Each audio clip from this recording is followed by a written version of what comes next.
Chapitre 4 L'envieux. Zadig voulut se consoler par la philosophie et par l'amitié, des maux que lui avait fait la fortune. Il avait dans un faubourg de Babylone une maison ornée avec goût, où il rassemblait tous les arts et tous les plaisirs dignes d'un honnête homme. Le matin, sa bibliothèque était ouverte à tous les savants. Le soir, sa table était à la bonne compagnie, mais il connut bientôt combien les savants sont dangereux. Il s'éleva une grande dispute sur une loi de Zoroastre qui défendait de manger du griffon. Comment défendre le griffon, disaient les uns, si cet animal n'existe pas? Il faut bien qu'il existe, disaient les autres, puisque Zoroastre ne veut pas qu'on en mange. Zadig voulut les accorder, en leur disant, s'il y a des griffons, n'en mangeons point, s'il n'y en a point, nous en mangerons encore moins. Et par là, nous obéirons tous à Zoroastre. Un savant qui avait composé 13 volumes sur les propriétés de griffons et qui de plus était très érudite, se hâta d'aller accuser Zadig devant un archimage nommé Yébor, le plus sot des Chaldéens et partant le plus fanatique. Cet homme aurait fait empaler Zadig pour la plus grande gloire du soleil et en aurait récité le prévitaire de Zoroastre d'un ton plus satisfait. L'ami Cador, un ami vaut mieux que 100 prêtres, alla trouver le vieux Yébor et lui dit, vive le soleil et les griffons, gardez-vous bien de punir Zadig, c'est un saint. Il a des griffons dans sa basse-cour et il n'en mange point. Et son accusateur est un hérétique qui ose soutenir que les lapins ont le pied fendu et ne sont point immondes. Eh bien, dit Yébor en prenant sa tête chauve, il faut empaler Zadig pour avoir mal pensé des griffons et l'autre pour avoir mal parlé des lapins. Cador apaisa l'affaire par le moyen d'une fille d'honneur à laquelle il avait fait un enfant et qui avait beaucoup de crédit dans le collège des mages. Personne ne fut empalé, de quoi plusieurs docteurs murmurèrent et en présagèrent la décadence de Babylone. Zadig s'écria, à quoi tient le bonheur? Tout me persécute dans ce monde, jusqu'aux êtres qui n'existent pas. Il maudit les savants et ne voulut plus vivre qu'en bonne compagnie. Il rassemblait chez lui les plus honnêtes gens de Babylone et les dames les plus aimables. Il donnait des soupers délicats souvent précédés de concerts et animés par des conversations charmantes dont il avait su bannir l'empressement de montrer de l'esprit qui est la plus sûre manière d'en point avoir et de garder la société la plus brillante. Ni le choix de ses amis, ni celui d'aimer n'était fait par la vanité, car en tout, il préférait l'être au paraître, et par là il s'attirait la considération véritable à laquelle il ne prétendait pas. Vis-à-vis sa maison demeurait Arimas, personnage dont la méchante âme était peinte sur sa grossière physionomie. Il était rongé de fiel et bouffi d'orgueil, et pour comble, c'était un bel esprit ennuyeux. N'ayant jamais pu réussir dans le monde, il se vengeait par en médire. Tout riche qu'il était, il avait de la peine à rassembler chez lui des flatteurs. Le bruit des chars qui entraient le soir chez Zadig l'importunait, le bruit de ses louanges l'irritait davantage. Il allait quelquefois chez Zadig et se mettait à table sans être prié. Il y corrompait toute la joie de la société, comme on dit que les harpies infectent les viandes qu'elles touchent. Il lui arriva un jour de vouloir donner une fête à une dame qui, au lieu de le recevoir, alla souper chez Zadig. Un jour, causant avec lui dans le palais, ils abordèrent un ministre qui pria Zadig à souper et ne pria point Arimas. Les plus implacables haines n'ont pas souvent des fondements plus importants. Cet homme qu'on appelait l'envieux dans Babylone voulut perdre Zadig parce qu'on l'appelait l'heureux. L'occasion de faire du mal se trouve 100 fois par jour, essaie de faire du bien une fois dans l'année, comme dit Zoroastre.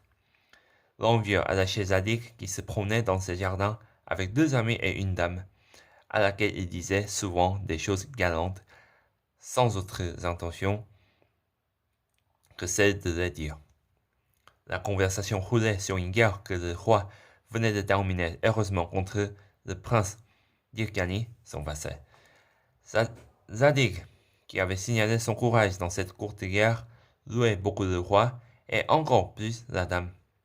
Il prit sa tablette et écrivit 4 vers qu'il fit sur le champ et qu'il donna à lire à cette belle personne.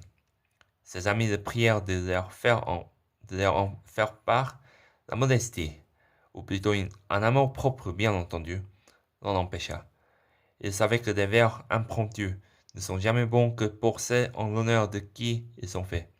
Il brisa en deux la feuille de tablette sur laquelle il venait d'écrire et jeta les 2 moitiés dans un buisson de roses où on les chercha inutilement. Une petite pluie survint en regagnant la maison. L'envieux qui resta dans le jardin chercha tant qu'il trouva un morceau de la feuille. Elle avait été tellement rompue que chaque moitié de verre qui remplissait la ligne faisait un sens et même un vers d'une plus petite mesure. Mais par un hasard encore plus étrange, ces petits vers se trouvaient former un sens qui contenait les injures les plus horribles contre le roi. On y lisait, par les plus grands forfaits sur le trône affermi, dans la publique paix, c'est le seul ennemi. L'envieux fut heureux pour la première fois de sa vie.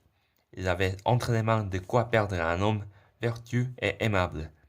Plein de cette cruelle joie, il fit parvenir jusqu'au roi ces satires écrites de la main de Zadig.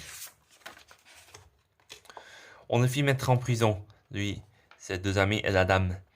Son procès lui fut bientôt fait sans qu'on daignait l'entendre. Lorsqu'il vint recevoir sa sentence, l'envieux se trouva sur son passage et lui dit tout haut que ses vers ne valaient rien. Zadig ne se piquait pas d'être bon poète, mais il était au désespoir d'être condamné comme criminel de lèse-majesté, et de voir qu'on retint en prison une belle dame et 2 amis pour un crime qu'il n'avait pas fait. On ne lui permit pas de parler, parce que ses tablettes parlaient. Telle était la loi de Babylone.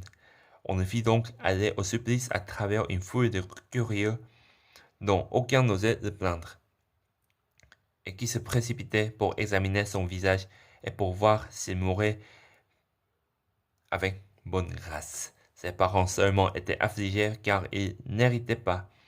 Les 3/4 de son bien étaient confisqués au profit du roi et l'autre quart au profit de l'envieux. Dans le temps qu'il se préparait à la mort, le perroquet du roi s'envola de son balcon et s'abattit dans le jardin de Zadig sur un buisson de roses.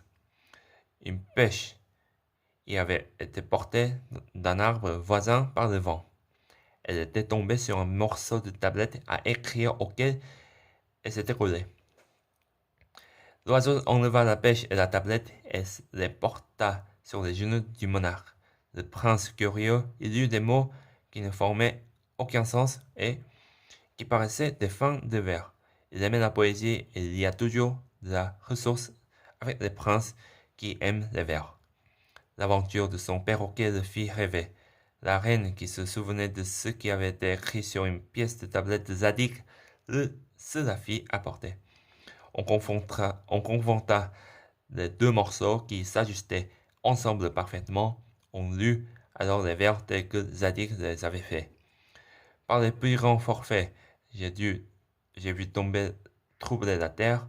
Sur le trône affermi, le roi s'est tout dompé. Dans la publique paix, l'amour seul fait la guerre. C'est le seul ennemi qui soit à redouter. Le roi ordonna aussitôt qu'on fit venir Zadig devant lui et qu'on fit sortir de prison ses 2 amis et la belle dame. Zadig se jeta le visage contre terre aux pieds du roi et de la reine. Il leur demanda très humblement pardon d'avoir fait de mauvais vers. Il parla avec tant de grâce, d'esprit et de raison que le roi et la reine voulurent le revoir. Il revint et plut encore davantage. On lui donna tous les biens de l'envieux qu'il avait injustement accusé, mais Zadig les rendit tous, et l'envieux ne fut touché que du plaisir de ne pas perdre son bien. L'estime du roi s'accrut de jour en jour pour Zadig.